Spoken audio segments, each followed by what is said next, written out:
Saudara yang dikasihi Tuhan Yesus Kristus, kita bersama-sama ibadah di rumah kita masing-masing.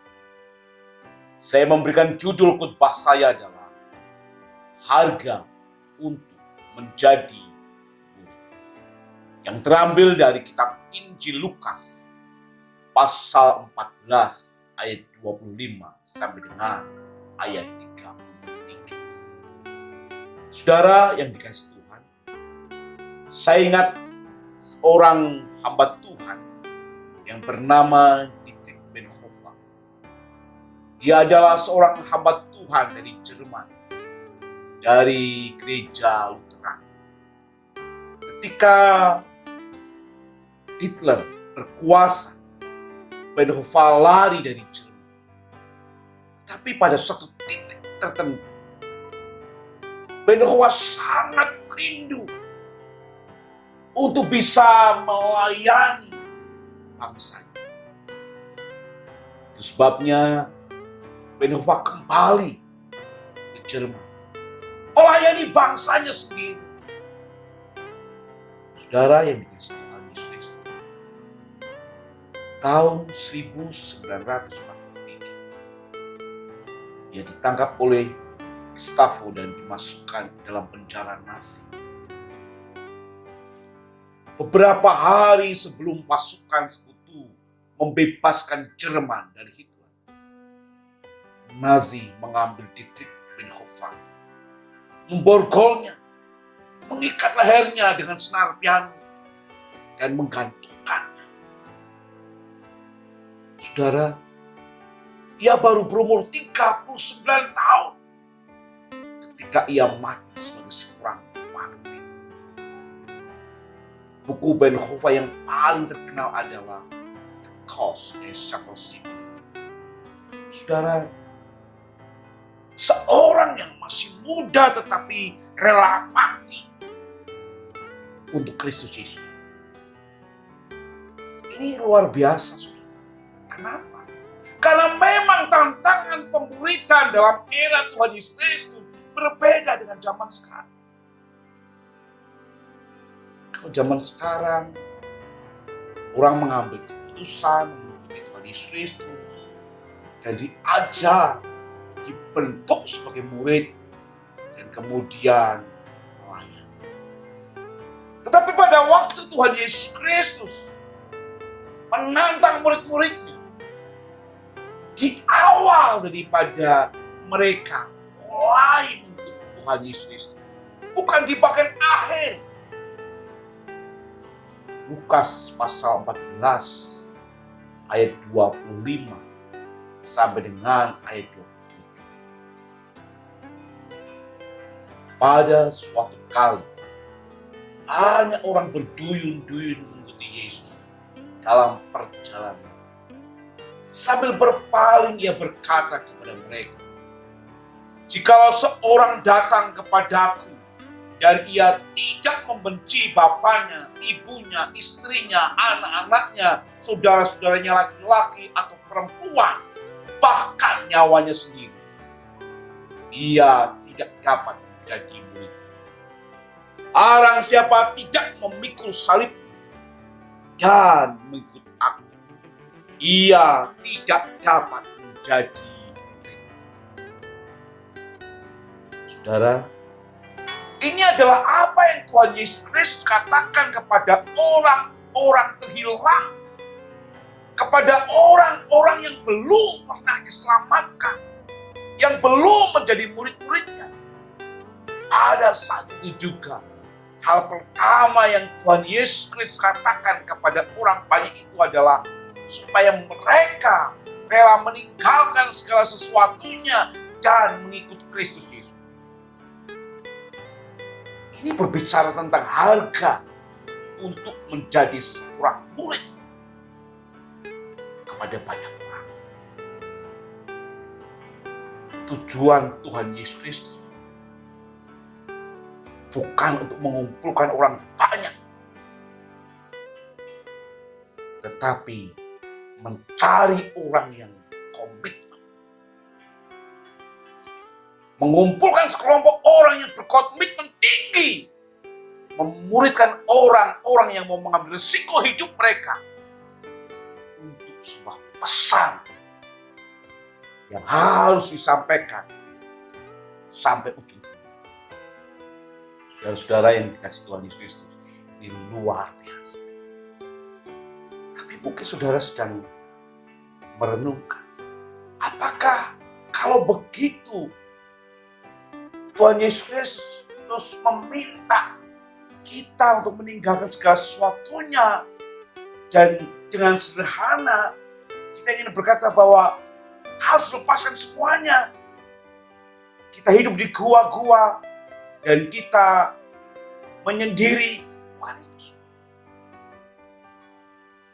Tapi yang Tuhan Yesus Kristus maksudkan adalah secara sungguh-sungguh Tuhan ingin melihat penyerahan hidup kita secara totalitas kepada Tuhan. Seolah-olah semuanya ini tidak berarti. Dan hanya Tuhan Yesus Kristus yang paling utama, yang paling dinomor satukan, yang paling diprioritaskan. Saudara yang dikasih Tuhan Yesus. Sebabnya dalam Matius 6 ayat 33.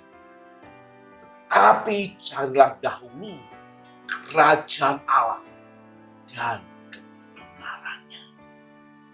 Artinya apa, saudara? Utamakan Tuhan. Seluruh Alkitab adalah ajaran yang serius bahwa orang-orang yang mau melayani Tuhan harus membayar harga. Semua orang yang mau menjadi hamba-hamba Tuhan Yesus Kristus yang baik, walaupun itu seorang pendeta, misionaris, atau siapapun, saudara, pertama adalah bagaimana kita menyerahkan totalitas kita. Kita harus siap untuk menderita bagi Tuhan Yesus Kristus. Sebabnya jenis pelayanan yang tidak membayar harga apapun, tidak memiliki arti apapun, dan tidak akan menerima upah ketika kita berjumpa dengan Sang Juru. Harus bayar harga untuk sebuah pengiringan dengan Tuhan Yesus Kristus. Sebabnya saudara, bagian yang pertama adalah Kristus harus dikasihi lebih dari keluarga kita. Saudara, mungkin kita tidak diperhadapkan harus memilih antara Kristus dan keluarga kita. Namun beberapa orang harus melakukan itu. Banyak anak muda yang harus meninggalkan keluarga mereka untuk mengikut Kristus. Bahkan banyak anak muda Yahudi Ortodok yang harus memilih antara keluarga mereka dan Yesus. Seseorang ketika ia masih remaja diusir dari rumah Yahudi Ortodok karena percaya Tuhan Yesus Kristus. Ia tidak bertemu orang tuanya selama bertahun-tahun. Akhirnya ia mendengar bahwa ibunya sedang sakit keras. Dengan hati yang berat ia pergi untuk melihat ibunya di rumah sakit. Tetapi ketika sang ibu melihat anaknya yang sudah Kristen itu, ibunya berteriak, keluar, keluar. Saudara yang dikasih Tuhan Yesus, betapa pedihnya, betapa menderitanya. Tapi itu harga yang harus dibayar sebagai seorang murid. Meninggalkan ayahnya dan ibunya. Dan seluruh keluarganya untuk mengikuti Tuhan Yesus Kristus. Saudara yang dikasihi Tuhan, ada seorang yang bernama John Roger. Dia hidup kira-kira tahun 1500 sampai 1550. Dia harus rela mati dibakar hidup-hidup pada sebuah tiang demi Kristus. Dan ketika musuh-musuhnya gagal untuk membuatnya menyerah, mereka membuat satu usaha lagi agar orang baik seperti John Roger ini tidak dibakar. Mereka membawa istri dan 11 anak untuk menemui John Roger. Saudara yang dikasihi Tuhan, anak-anaknya menangis, berlutut di hadapannya John Roger, meminta untuk John Roger menyangkal imannya. Istrinya memohon, suamiku, jangan mau pergi ke tiang itu. Dan setiap anaknya juga berkata kepadanya, ayah, hiduplah demi aku. Hiduplah demi aku. Dan untuk aku, ayah, ini adalah satu cobaan yang tidak diharapkan oleh semua orang. Tetapi kenyataan sedang terjadi. Bapak Ibu yang dikasihi Tuhan Yesus, apakah John Roger kalah? Tidak. Walaupun dia dikelilingi oleh orang-orang yang sangat dikasihinya, dia berkata, Allah tahu betapa aku menyayangi kalian semua. Dan betapa bahagianya aku karena kalian. Aku mau kalian semua mengerti hatiku yang paling tulus. Saudara yang dikasihi Tuhan, John Roger menuju tiang itu dan dibakar hidup-hidup.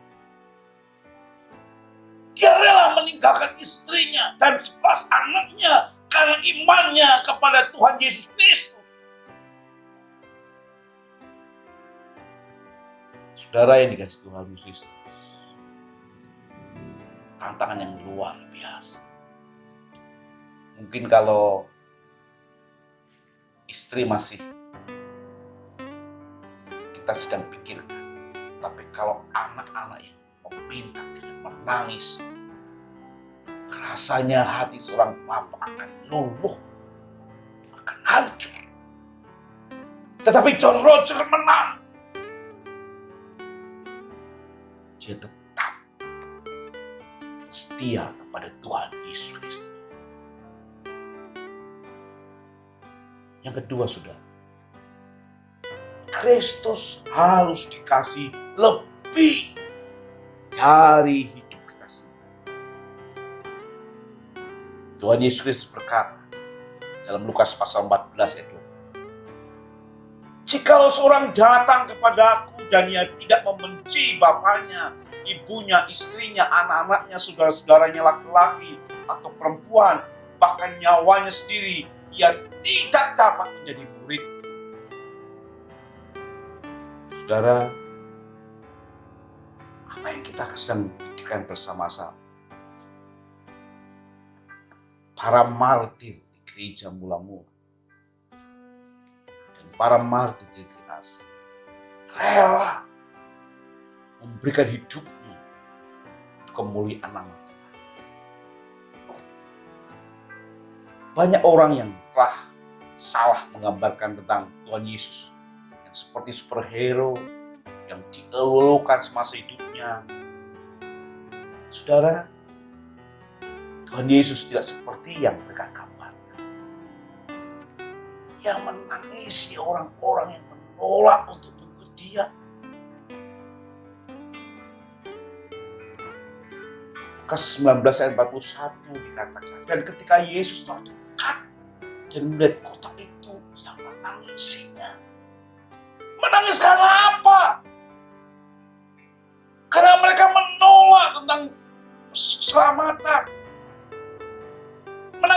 tentang apa? Karena mereka menolak tentang juru selamat. Menolak tentang apa? Tuhan Yesus menangis karena mereka akan membunuh orang-orang percaya.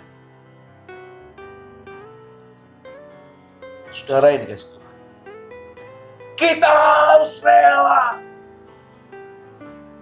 menyerahkan hidup kita kepada Tuhan. Kita harus rela untuk secara keseluruhan berserah kepada Tuhan. Ketiga, saudara, Kristus harus dikasih lebih dari apa. Kristus harus dikasih lebih dari apa. Pengajarannya bisa kita simpulkan dari pembahasan kita adalah supaya kita sungguh-sungguh secara keseluruhan menyerahkan hidup kita.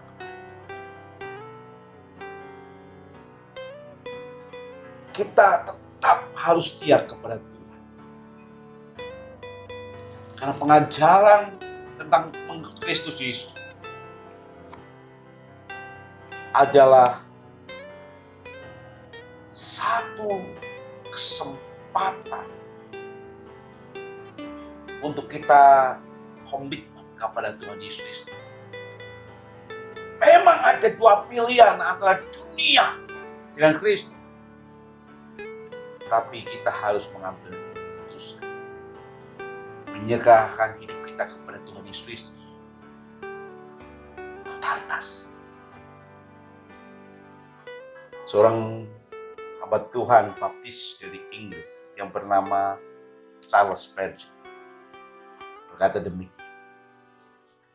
Iblis bersedia berbagi kerajaannya dengan Kristus.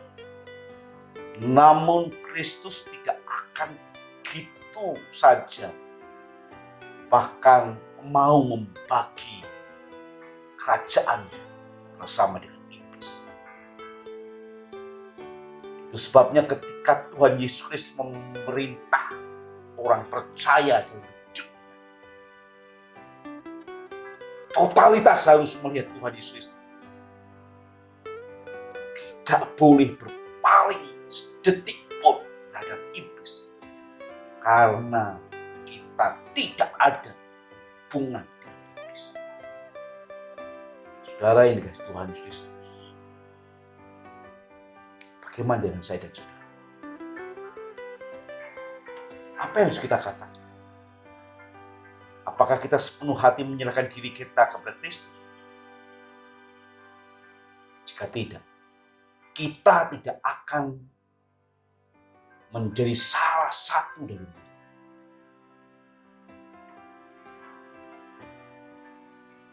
Saudara yang dikasihi Tuhan Yesus Kristus. Itu sebabnya saya mendorong kepada setiap orang yang baru percaya Tuhan Yesus Kristus. Mari secara totalitas hidup untuk Tuhan.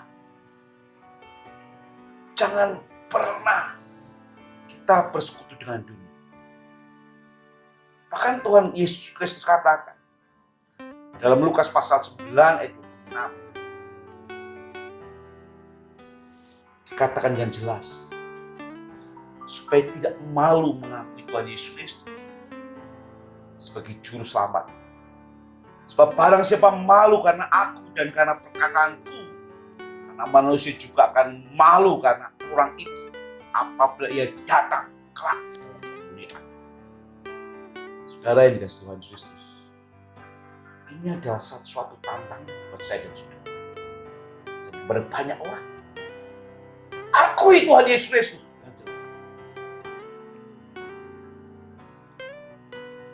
Bagaimana dengan kita sekarang ini? Apakah kita adalah seorang murid Kristus? Apakah kita mau mengasihi Yesus lebih dari keluarga kita? Apakah kita mau mengasihi Tuhan Yesus Kristus lebih dari segala-galanya di dunia ini?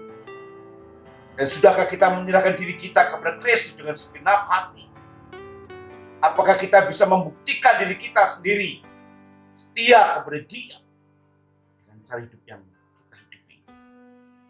Apakah kita adalah seorang murid Kristus yang sejati? Firman Tuhan dalam Markus 8 ayat 34 sampai 37. Setiap orang yang mau mengikut aku, dia harus menyangkal dirinya, memikul salibnya, dan mengikut aku. Karena siapa yang mau menyelamatkan nyawanya, dia akan kehilangan nyawanya.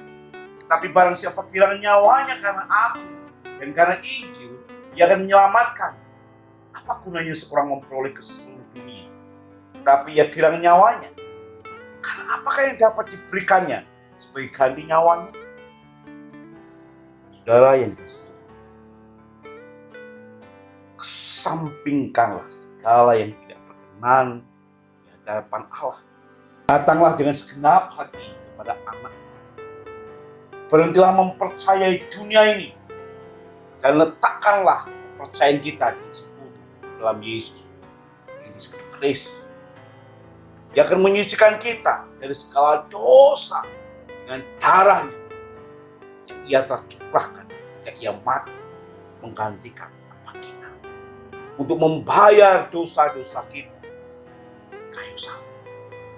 Saudara yang dikasihi Tuhan Kristus, kesimpulannya adalah harga untuk menjadi murid Kristus adalah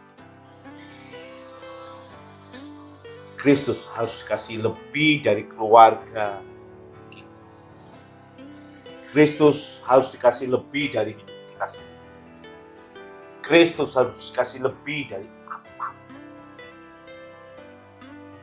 Amin. Kita berdoa. Tuhan Yesus, terima kasih Tuhan berkati kami. Oh Allah hidup kami. Supaya kami setia. Supaya kami sungguh-sungguh menyerahkan hidup kami kepada Tuhan. Yakin Tuhan bersama dengan kami. Dalam nama Tuhan Yesus Kristus. Amin. Pada Tuhan Yesus, hari ini kami berdoa Tuhan untuk seluruh jemaat-jemaat Tuhan yang bekerja. Tuhan memberkati, yang terus berusaha dengan segala keaktifan mereka, Tuhan juga berkati.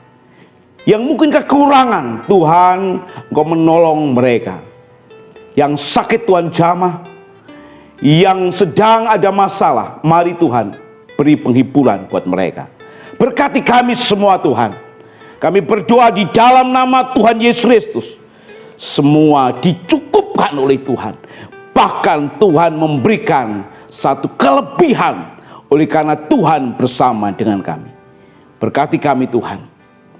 Tuhan memberkati saudara dan melindungi saudara. Tuhan menyinari saudara dengan wajahnya dan memberi kasih karunia. Tuhan menghadapkan wajahnya bagi saudara dan memberi damai sejahtera. Di dalam persekutuan Allah Bapa, Yesus Kristus serta Roh Kudus, pulanglah dan tetap tinggal di rumah, dan Tuhan memberikan damai sejahtera. Amin.